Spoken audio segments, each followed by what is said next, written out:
ni ukuvuga ngo uyu munsi mbega nizere ko mumeze neza mwese aho mugiye muherereye. Nk'ibisanzwe nitwa Jarambere ariko YouTube channel murabizi yitwa Niramba TV.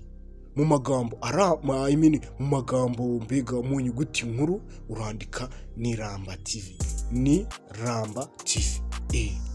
L ni urakoresha L.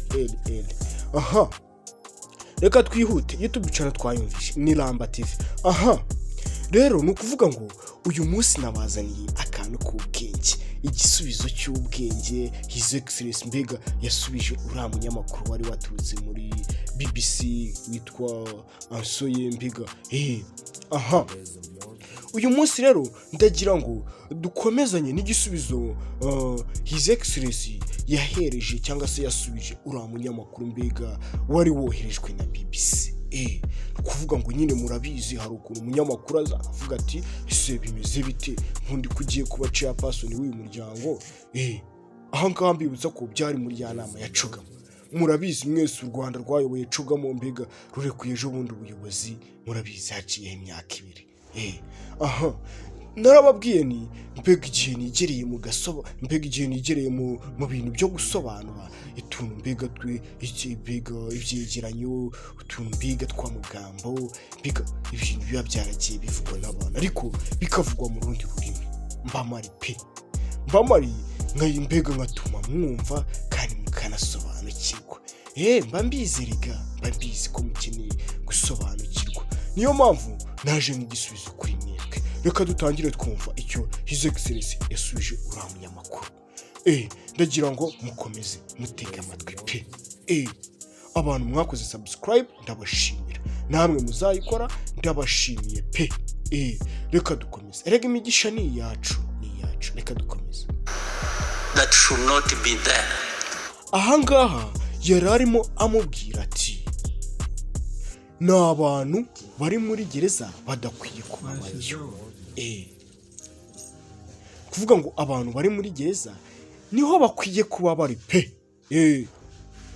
Urumva mbega hano ni ngaho mbega uwo munyamakuru mbega Ansoye wari waturutse muri BBC yararimo amubaza ati mbega mu Rwanda mufunga abantu, abanyamakuru bambega abantu batavugwa rumwe n'ubutegetsi mbega pe ngo murabafunga. Ngaho rero Perezida aramubwiye ati cyangwa se yaramusubije ati nta bantu bari muri gereza badakwiye kuba bariyo. Kadukomeza twumva. Because we have a justice system that is actually functional and is fair. Let me tell you something. Ati kubera ko dufite uburyo cyangwa se dufite mbega gahunda y'ubutabera mbega ikora kandi mbega inemewe. Turayifite pe. Actually there are people who are not in prison who should be there. Ati akomeje amubwira ati reka mubwire pe, reka ngira icyo mubwira ahubwo mu by'ukuri hari abantu batari muri gereza bakwiye kuba bariyo. Niko yarari bamubwira Perezida Paul Kagame. Aramubwira ati hari abantu mu by'ukuri batari muri gereza ariko bakwiye kuba bariyo. There are no people who are in prison that shouldn't be there. Ati nta bantu bari muri gereza badakwiye kuba bariyo. Iri ni ijambo mbega ari kugomeza musubiramo kugira ngo abyumve neza. Namwe nizere ko muri gusobanukirwa gatanu ko kandi nahigereye noneho gatanu ko kandi pe nizere ko muri gukurikirana ijambo rya Perezida neza. Umubyeyi wacu abarimo kubasobanurira noneho nanjye nkaza mbumvisha ibyo ari byo. Kuko erega ntabwo twese twumva icyongereza ntabwo ari ururimi rwacerega. Niyo mpamvu mba nafashe umwanya nkavuga nti kanze mbasobanurire hanyuma twumve ibyo ari byo. But there are people who are not in prison who actually should be there. Ariko hari abantu batari muri gereza mu by'ukuri bakwiye kuba bariyo. Ngira ngo muri kubyumva. And I will explain to you if you want. Agakomeza agira ati kandi ndagusobanura niba ubishaka. Ndagusobanurira pe. I know, for example, I've been seeing journalists writing all kinds of things.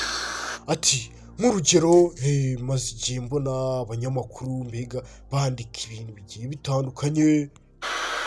Take somebody, praise her or him and make them champions of all kinds.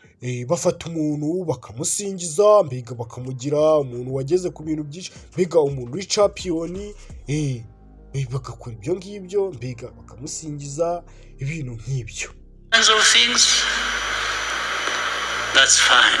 I wish these people are making them champions of their own situations, if they wanted them, but not of our situations. Ati ibyo nibyo pe atariko iyaba wenda babimbega basingiza uwo muntu ariko bakabikora ku ruhande rwabo mbega mu byabo ariko atari mu byacu. Ati yaba wenda babikoraga ariko mbega bakamusingiza mu byabo ariko atari mu byacu mbega muri gahunda zabo ariko niba muzana mbega nibabishyira muri gahunda zacu. And I give you some details. Ati kandi ndaguha amakuru. Hari amakuru ndi buguhe tireka nkuha amakuru. And what I meant when I said what I said. Ati ibyo nahuye nabyo igihe mbega navugaga ibyo navuze. Take an example who is always written about and people who have been here even during this Chogam. Ati fata urugero wenda rw'umuntu wandikwaho ndetse no muri kino gihe cyacogamo baraza bagasura.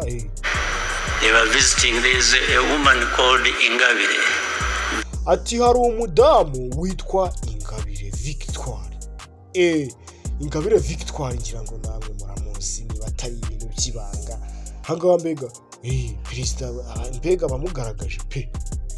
Victoire, whom BBC and others want to always sing about being the face of the opposition of them. Okay. Mbega ati uwo muntu BBC ndetse n'abandi bashaka guhora mbega bamusingiza bamugira mbega champion w'ibintu byose. Atariko that's okay. Ati byo ntacyo. Fine. And this is one I was referring to. Ati uyu niwe navugagaho. Ariko ndagira ngo umusobanukirwe neza mwumvisha ahantu yahereye n'ukuntu yatangiye asubiza uyu munyamakuru. Ariko wumvira kana agezeho ndagira ngo kumve. Ati uyu niwe navugagaho. Nabibabwiye ati mbega nigereye ahantu mbega ndi gusobanura amagambo yavuzwe mu rundi rurimi nta mananiza muba mugomba gusobanukirwa. Reka dukomeze twumve. She's not in prison now, but should be in prison now. Ati uyu mudamu nyine uyu nguyu Ingabire Victoire ati yarakwiye kuba ari muri gereza ubu ngubu atariko ntabwo arimo. Yarakwiye kuba ari muri gereza atariko nawe. She was in prison. She committed a crime for which she was tried in the court of law. She was actually sentenced and imprisoned. Ati uyu mudamu yashizwe muri gereza ndetse yashyikirijwe n'inkiko araburanishwa biga aranakatirwa. The government, the president, under the prerogative of the masses.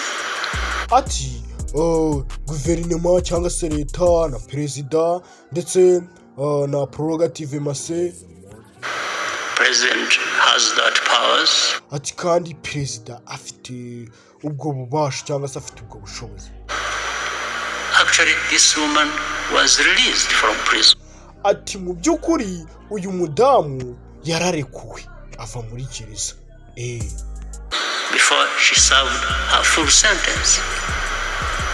Ati kandi uyu mudamu nubwo yarekuwe mbega yararekuwe ava muri gereza ariko yavuyemo mbere yuko arangiza igifungo cye. Ndagira ngo musobanukirwe ni ijambo kurindi. And it wasn't because she was not guilty or whatever. I'll tell you something else.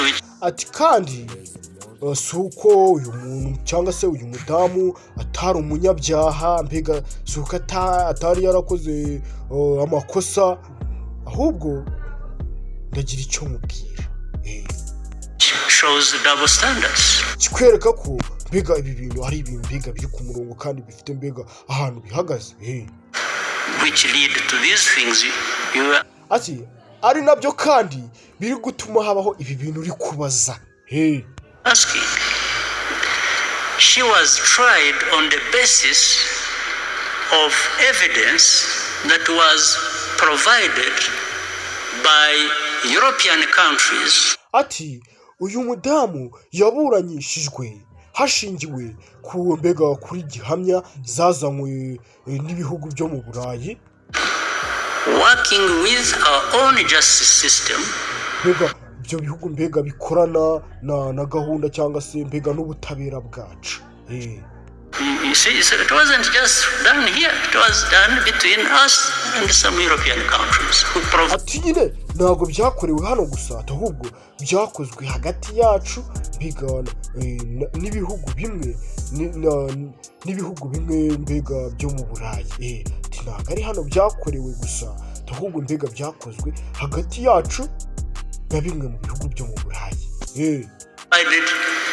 Evidence corroborating with the evidence we had, and asked on the basis of which she was tried and sentenced and put in prison. Ati mbega bazanye gihamya zabo cyangwa se evidence zabo, bazazikorana n'izacu, mbega tuzihuza n'izacu, turangije turebera mbega ku cyashingiweho, noneho arakatirwa ndetse ashyirwa no muri gereza.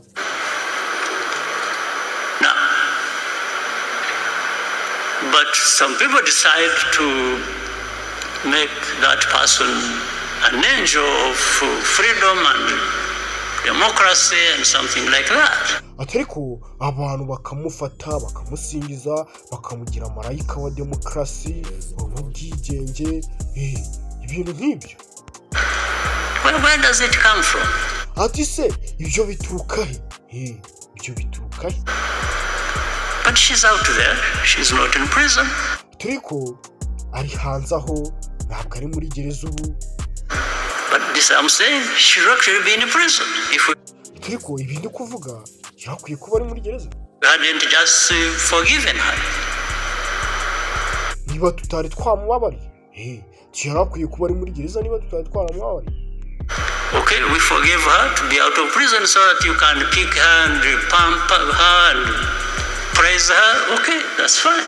Ati biga twaramubabariye ajya hanze ya gereza, biga noneho abantu bari kumufata bakagira bakamusingiza bakamugira mbega umuntu kaze. Ati ibyo mpiga ni byiza. If that serves, but I wish it was serving something good for the country. Ati niba ibyo mpiga atariko yaba wenda hari ikintu byabaga biri huzana cyiza cyangwa se hari ikintu mbega byagiriraga igihugu cy'ingenzi. That's okay. Then you have another person whom the very people. Ati ibyo nibyo, turiko mufite undi muntu, mbega hari undi muntu. Ahangaha rero niho mbega akakegeranye cyangwa se aka gace kacu k'igisubizo cya Perezida Paul Kagame karangiriye. Ni nayo mpamvu mbega mbabwira ni fungura app yawe ya YouTube, wandikemo Niramba TV mu magambo mbega manini cyangwa se mu nyuguti nkuru, Niramba TV mu nyuguti nkuru, hanyuma ukande subscribe, share, like na comment. Hasigaye njye nkugezaho ibintu by'ubwenge gusa, by'ubwenge gusa nibyo nkugeza. Bana abantu baza bagasakuriza mu magambo yavuzwe n'abantu, twebwe turasobanura hanyuma uwo dusobanuriye akumva. Rero kanda subscribe, twimanukire, hasigaye tubane gatanu ku kandi, umunsi ku munsi, kantu gashya kakakugeraho, hanyuma ugasobanukirwa, hanyuma ukamenya aho isi iri kugana. Rero Imana ikomeze kubana namwe. Ndacyari Jean Lambert. YouTube channel mwayumvise ni Ramba TV, ni Ramba TV. nizere ko tugiye kubana gatanu ko kandi hasigaye ba bantu noneho bakavuga bati ibi ni ibiki bibaye duhura ubutaha rero bantu banjye